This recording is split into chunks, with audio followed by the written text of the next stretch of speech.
Dalam lanskap persaingan global kendaraan listrik, nama BYD semakin mengemuka. Perusahaan ini bukan pemain baru loh, mendapat perhatian luas setelah menyalip Tesla dalam penjualan mobil listrik global. BYD sendiri merupakan singkatan dari Building Your Dream, perusahaan teknologi otomotif yang didirikan pada tahun 1995 di Shenzhen, Tiongkok. Awalnya, BYD memproduksi baterai isi ulang dan berkembang pesat hingga merambah industri otomotif pada tahun 2000-an. BYD menjadi simbol keberhasilan industri kendaraan listrik asal Asia yang mendunia. BYD adalah perusahaan asal Tiongkok yang kini menjadi simbol inovasi dalam industri mobil listrik dunia. Dikenal karena strategi integrasi vertikalnya yang kuat, mulai dari produksi baterai hingga kendaraan utuh, BYD mampu mengendalikan kualitas, biaya, dan industri dengan lebih efisien dibandingkan banyak kompetitornya. Keunggulan geografis BYD di pasar Tiongkok ditambah dukungan pemerintah terhadap kendaraan ramah lingkungan telah memberi BYD pijakan yang sangat solid untuk berekspansi secara global. Pendiri BYD adalah Wang Chuanfu, seorang insinyur kimia dengan latar belakang sederhana yang sukses membangun BYD dari nol. Dikenal sebagai sosok visioner dalam dunia teknologi dan bisnis. Latar belakang kehidupan awalnya pun dari Wang Chuanfu yang lahir dalam keluarga petani miskin di daerah pedesaan Tiongkok. Ia menjadi yatim piatu sejak usia remaja dan dibesarkan oleh kakak laki-lakinya. Ia dikenal sebagai siswa unggulan dalam bidang sains dan teknologi. Wang bekerja sebagai peneliti di Beijing. Di usia 29 tahun, ia memutuskan keluar dan mendirikan perusahaan sendiri, BYD atau Build Your Dream.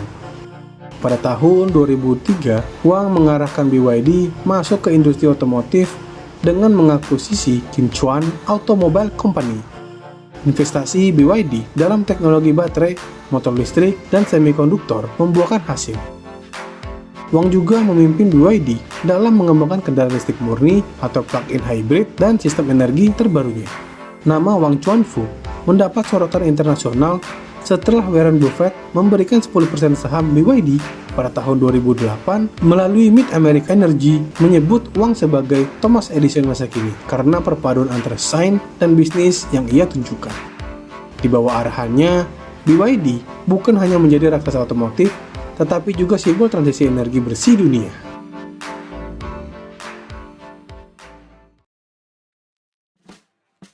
Di bawah kepemimpinannya juga, BYD fokus pada pengembangan energi bersih, efisiensi produksi, serta ekspansi berkelanjutan. Dalam hal produk, BYD memiliki jajaran kendaraan yang luas dan bervariasi. Untuk kendaraan penumpang, BYD menawarkan model seperti BYD Dolphin atau 3, BYD Han EV, Tang SUV, dan CLV. Di luar itu, BYD juga memproduksi bus listrik, truk komersial listrik, serta kereta otonom seperti Skyrail dan SkyShuttle. Di tahun 2025 ini, BYD memperkenalkan berbagai produk terbaru seperti BYD Seal, UDMI, atau mobil plug-in hybrid, model Scion SUV, atau SUV futuristik, hingga BYD Shark yang menyasar pasar Amerika Latin dan Asia Tenggara. Teman-teman tahu nggak, keunggulan BYD saat ini tidak hanya terletak pada keberagaman produknya, tetapi juga pada penguasaan teknologi baterai, biaya produksi yang efisien, dan penetralisasi pasar yang agresif. BYD juga unggul dalam pengembangan sistem pengisian daya cepat dan teknologi hybrid. Di saat Tesla mulai menghadapi tantangan, termasuk sentimen negatif terhadap CEO Elon Musk di Eropa dan Amerika, BYD justru berhasil mengambil celah untuk memperkuat posisi globalnya. Keberhasilan ini Terlihat dari data penjualan terbaru, pada kuartal pertama tahun 2025, BYD mengirimkan 416.388 unit mobil listrik yang melampaui Tesla yang hanya menjual 336.681 unit. Ini menandakan keberhasilan BYD menaklukkan Tesla selama 2 kuartal berturut-turut. Setelah sebelumnya unggul pada kuartal keempat tahun 2024 dengan 595.413 unit berbanding 495.570 unit dari Tesla. Meski dalam keseluruhan tahun 2024 Tesla masih sedikit unggul, tren menunjukkan dominasi BYD di tahun 2025. Menurut laporan dari Counterpoint Research, BYD diproyeksikan akan menjadi merek mobil listrik baterai nomor 1 di dunia pada tahun 2025 dengan pangsa pasar global mencapai 15,7%.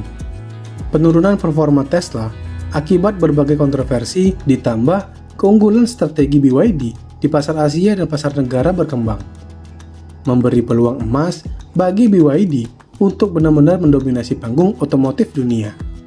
BYD tidak hanya penantang Tesla, ia adalah pemimpin baru dalam revolusi kendaraan listrik global. Dengan strategi bisnis yang matang, produk yang beragam, serta respon cepat terhadap tren konsumen, BYD sedang menuliskan babak baru dalam sejarah industri otomotif dunia. Sekaligus memperkuat posisi Tiongkok sebagai kekuatan besar dalam teknologi hijau. Aku mau sedikit bahas tentang strategi unik BYD. Yang pertama itu ada integrasi vertikal total, atau BYD memproduksi sendiri komponen inti seperti baterai, motor, hingga semikonduktor mobilnya. Yang kedua, diversifikasi produk. Tidak hanya menjual mobil pribadi, tapi juga bus, forklift, monorail, dan sistem energi. Yang ketiga, pasar berkembang. Pasar berkembang juga termasuk strategi unik BYD. Fokus penetrasi di negara-negara berkembang seperti Indonesia, Thailand, Brazil, dan Afrika. Nah, sampai di sini dulu ya teman-teman. Bagaimana pendapat teman-teman? Tulis di kolom komentar. Terima kasih telah menonton, sampai jumpa di video berikutnya.